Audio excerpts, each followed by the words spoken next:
Don Dawood Ibrahim Hindustan के खिलाफ ऐसी जहरीली साजिश रच रहा है जो सैकड़ों हजारों जिंदगियां बर्बाद कर सकती है।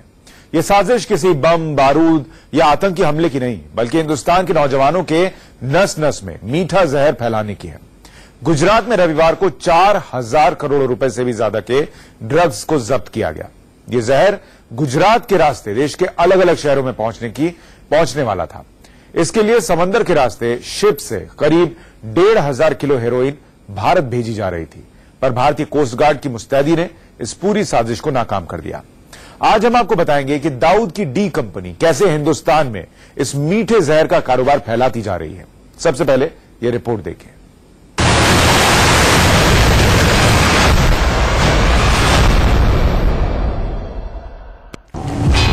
हिंदुस्तान के नस नस में जहर घोलने की साजिश।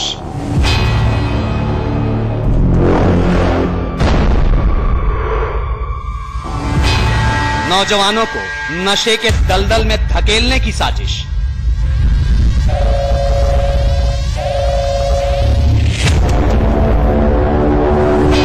इतने जहर से हजारों जिंदगियां बर्बाद हो जाती।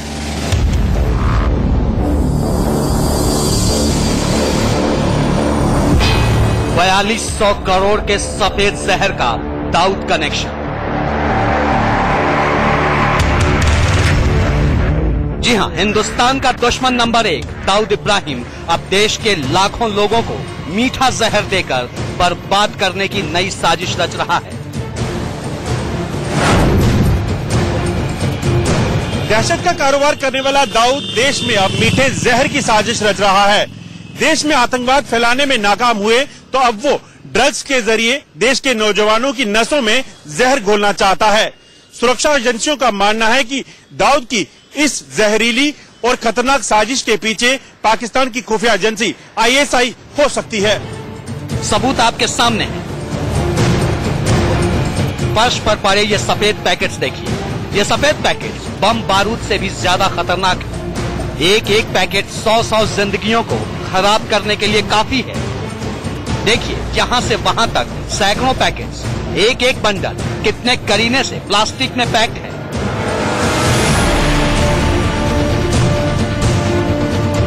जानते हैं इन बंडलों में क्या है? दुनिया का सबसे खतरनाक जहर, हेरोइन यानी ड्रग्स, यानी जिंदगी बर्बाद करने का सबसे खतरनाक सामान। इनकी तादाद हजारों में है, इसलिए गिनने की बजाय सिर्फ इतना जान लीजिए कि ड्रग्स का ये कंसाइनमेंट करीब 1500 किलो का है, जिसकी कीमत 4,200 करोड़ रुपए से भी ज्यादा है। यह हिंदुस्तान में पकड़ी गई ड्रग्स की अब तक की सबसे बड़ी खेप है। इसे गुजरात के समंदर में पकड़ा गया है।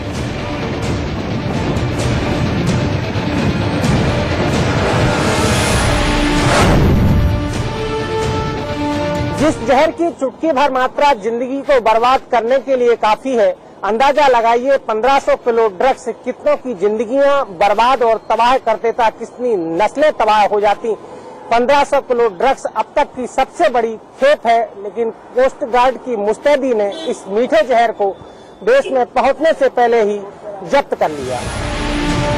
सफेद जहर का ये जखीरा दाऊद की डी कंपनी ने भारत की बर्बादी के लिए भेजा था, लेकिन उसकी साजिश नाकाम हो गई।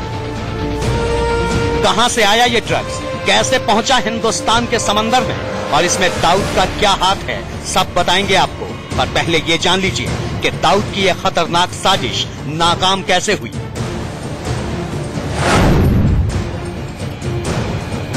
समंदर में खड़े इस जहाज को देखिए। यही वो शिप है जिसमें भरकर ये सफेद जहर भारत लाया जा रहा था। इस जहरीले जखीरे को जहाज में ऐसी जगह छिपा कर रखा गया था जहां कोई न पहुंच पाए। प्लान था इसे गुजरात के भावनगर में मिड सी तक पहुंचाने का।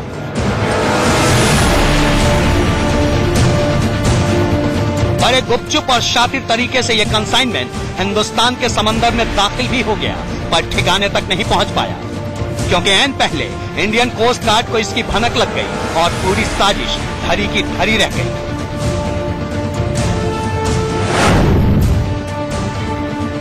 एनटीआर में 27 को या चूंकि इंटरसेप्ट मिला था, वो कब निकले थे वो क्रू अभी ठीक से नहीं बता पा रहे हैं, बट जनरली 4-5 दिन पहले 27 से पहले तो खैर निकले ही होंगे, पर ये कहाँ गया है, पूरा इसका क्या ट्रैक है, वो सब जो है इसकी लोकल इसमें शायद कुछ लोग हैं जिनका मोबाइल इंटरसेप्ट किया गया है, तो वो अभी जो है एजेंसीज हैं they are working on it. दरअसल भारतीय तटरक्षक बल को ऐसी खुफिया खबर मिली थी कि समंदर के रास्ते ड्रग्स का एक बहुत बड़ा कंसाइनमेंट भारत लाया जा रहा है, जिसे गुजरात के भावनगर में डिलीवर करने की प्लानिंग है। खबर मिलते ही सुरक्षाकर्मी हरकत में आए। 27 जुलाई से अरब सागर में कार्रवाई शुरू हुई। समंदर के बड़े हिस्से की निगरानी शुरू की गई। सभी संदिग्ध जहाजों पर नजर रखी जाने लगी।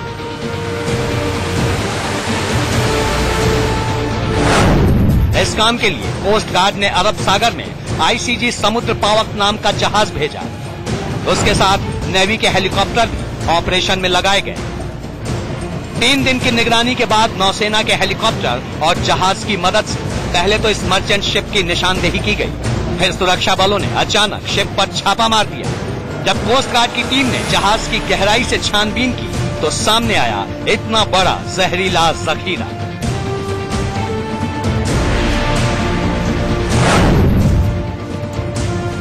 गुजरात एटीएस ने उन लोगों को भी हिरासत में लिया है जिन लोगों को इस ड्रग्स की डिलीवरी की जानी थी। कुल 3 लोग गुजरात पुलिस ने पूछताछ के लिए अपने पास रखे हैं और उनसे पूछताछ में इस बात का खुलासा हुआ है कि अलग अलग डीलरों को इस ड्रग्स को दिया जाना था। जिस प्रकार से जो ड्रग्स है वो अलग अलग के रंग के पैकेटों में रखा गया था, इससे इस बात के संकेत मिल रहे थे कि अलग अलग डीलरों को दिया जाना है। और गुजरात पुलिस ने गुजरात एटीएस ने उन तमाम लोगों को अपनी हिरासत में ले लिया है जिन लोगों को इस ड्रग्स की डिलीवरी दी जानी थी।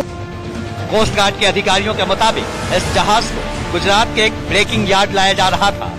वहां पर इसे तोड़ने के बहाने छिपाए गए ड्रग्स को धीरे धीरे निकालकर देश के अलग अलग हिस्सों में भेजा जाना था, लेकिन उससे पहले ही जहाज पर छापा पड़ गया।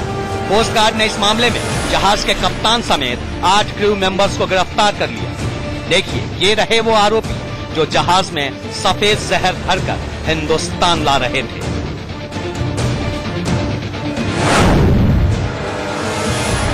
गुजरात एटीएस ने इस मामले में जहाज के कप्तान के अलावा 2 और अन्य लोगों को हिरासत में लिया है जिनसे पूछताछ की जा रही है। पता चला है कि ये लोग जहाज के कप्तान से लगातार संपर्क में थे। मिड सी में भावनगर के पास कंसाइनमेंट की डिलीवरी होनी थी, लेकिन इसके पहले ही कोस्ट गार्ड का छापा पड़ गया और उनके मंसूबों पर पानी फिर गया। खास बात यह है कि जहाज के कप्तान से इस जहरीली खेप को भारत पहुंचाने के लिए 5 करोड़ की डील की गई थी। अंदाजा लगाइए कितना बड़ा कंसाइनमेंट था और इसके पीछे कितनी बड़ी साजिश रही होगी।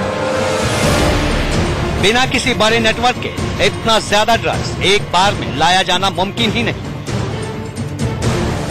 अब कोस्ट गार्ड के साथ साथ गुजरात पुलिस और एटीएस की टीम भी मामले की जांच में जुटी है। बहुत जल्द इस नापाक नेटवर्क का पर्दाफाश होने की उम्मीद है।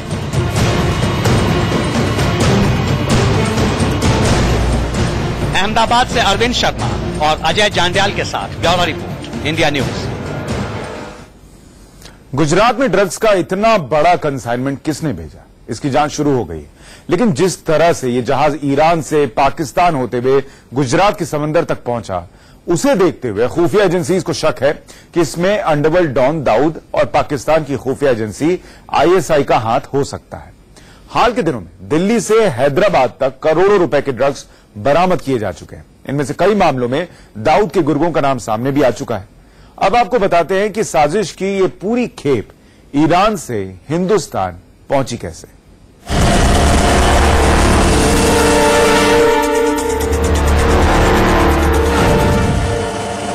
MV हेनरी, यही नाम है इस शिप का जिसे ड्रग्स के सबसे बड़े कंसाइनमेंट के साथ पकड़ा गया है।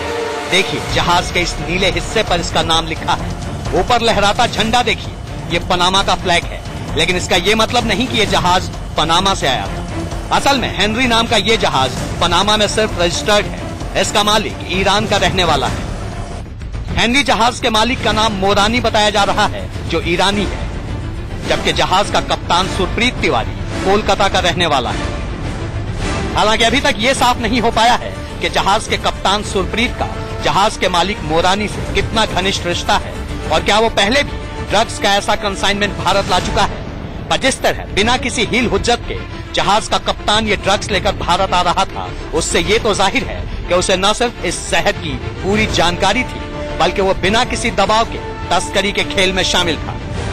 बताया जा रहा है कि जहाज के मालिक मोरानी ने जहाज के कप्तान सुरप्रीत तिवारी को भरोसे में लिया जहर भरने के लिए। उसके बाद चाबहार पोर्ट पर फैब्रिकेशन करके एक कैविटी बनाई गई जिसमें ये जहर भराया गया और उसके बाद फैब्रिकेशन करके फिर से दोबारा इसको पैक कर दिया गया।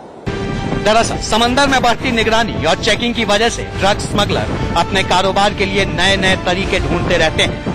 हेनरी नाम के शिप को इसलिए चुना गया क्योंकि तस्करों को भरोसा था कि जहाज को स्क्रैप में खपाने के नाम पर इसे आसानी से ठिकाने तक पहुंचाया जा सकता है। किसी को कोई शक न हो इसलिए शिप को फैब्रिकेट करके डेक पर लगी पाइप और टैंक्स में ड्रग्स के पैकेट छिपाए गए थे।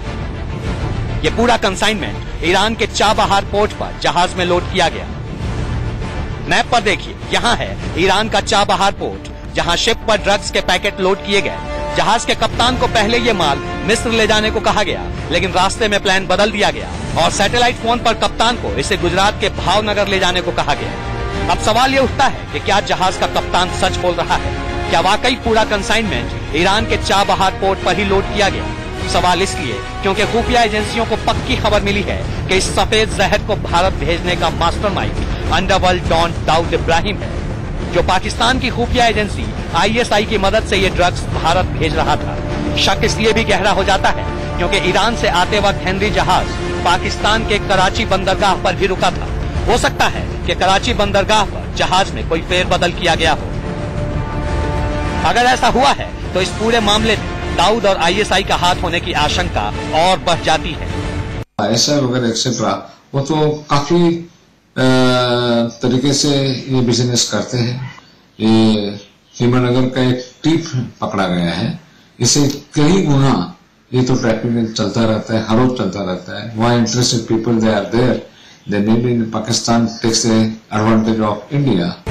यहाँ एक बात और जान लीजिए कि दाऊद का ये जहरीला नेटवर्क पाकिस्तान और मिडिल ईस्ट के देशों से लेकर अफ्रीका और यूरोप तक फैला हुआ है।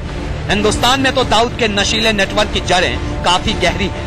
इसके लिए वो अपने उन पुराने साथियों का इस्तेमाल करता है जो उसके भारत छोड़ने से पहले उसके साथ रहे। दुनिया में हजारों करोड़ का ड्रग्स का कारोबार होता है, जिसमें दाऊद 5वें नंबर पर है। दाऊद भारत और अफ्रीकी देशों के साथ साथ यूरोप में भी ड्रग्स का कारोबार करता है। पर भारत में दाऊद के ड्रग्स के कारोबार का खुलासा तब हुआ जब राजस्थान के उदयपुर में सुरक्षा एजेंसियों ने ड्रग्स की बड़ी खेप बरामद की।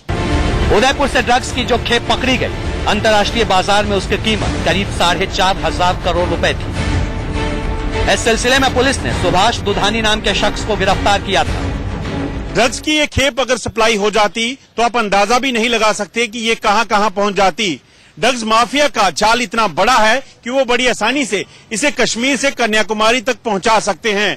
देश के कई हिस्सों में ड्रग्स पकड़े जाने की खबरें अक्सर आती रहती हैं, जिनकी कीमत करोड़ों में होती है।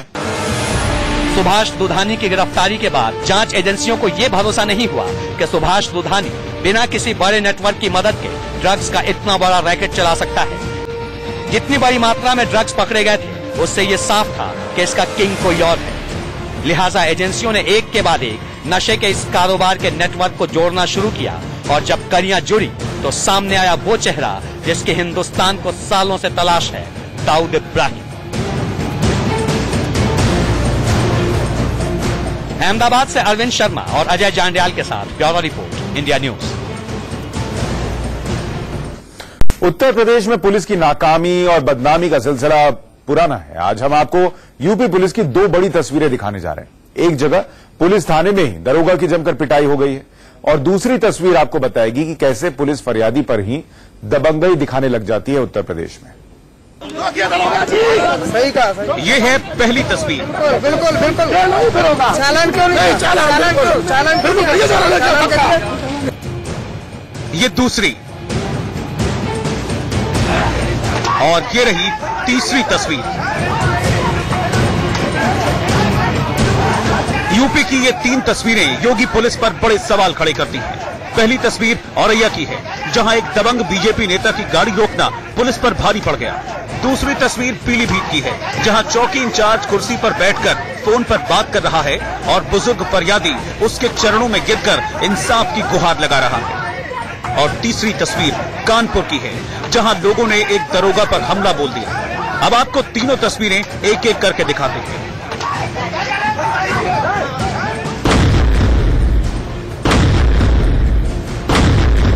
यूपी के औरैया की ये तस्वीर वाकई हैरान करती है। यहाँ शहर में चेकिंग के दौरान पुलिस वालों ने बीजेपी नेता की गाड़ी रोक दी। गाड़ी के ड्राइवर ने सीट बेल्ट नहीं लगाई, लेकिन सत्ता के नशे में चूर बीजेपी नेता मुन्ना सिंह गौर को पुलिस का रोकना नागवार गुजरा। तमतमाए बीजेपी नेता गाड़ी से नीचे उतरे और दरोगा को औकात दिखाने की धमकी देना शुरू कर दिया। मेरी बात मुझे बहुत कष्ट हुआ, मेरी कसम हो, मेरी कसम हो, गुप्ता मेरी बात सुनिए। चलो भाई, गलत हो रहा है भाई, लोकल लोग परेशान हो रहे हैं, जनता नहीं कहे और किन से कहे बताओ। नेताजी की धमकी से दरोगा डर गया और कार्रवाई की बजाय माफी मांगने लगा। पहले हाथ जोड़े, लेकिन जब बीजेपी नेता का गुस्सा शांत नहीं हुआ तो दरोगा उसके पैरों में गिर पड़ा। बीजेपी नेता का सीना चौड़ा हो गया और उसने दरोगा को बीजेपी और उसके कार्यकर्ताओं की इज्जत करने की नसीहत दे डाली।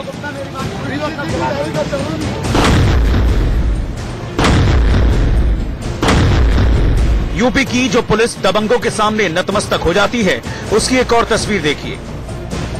ये पीलीभीत की तस्वीरें हैं जो सोशल मीडिया में वायरल हैं।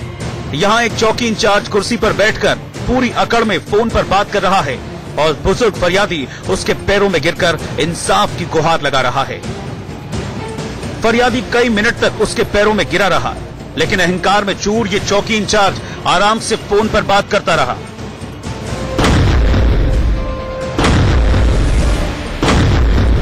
अब यूपी पुलिस की एक और तस्वीर देख लीजिए।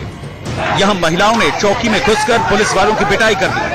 दरअसल मामूली सी बात पर विवाद को लेकर गांव में मारपीट हो गई थी। पुलिस मौके पर पहुंची और दोनों पक्ष के लोगों को चौकी ले आई। इसी से नाराज कुछ गांव वालों ने चौकी पर धावा बोल दिया। इसमें कुछ महिलाएं भी थीं और फिर सबने पकड़कर दरोगा और कांस्टेबल की जमकर पिटाई की।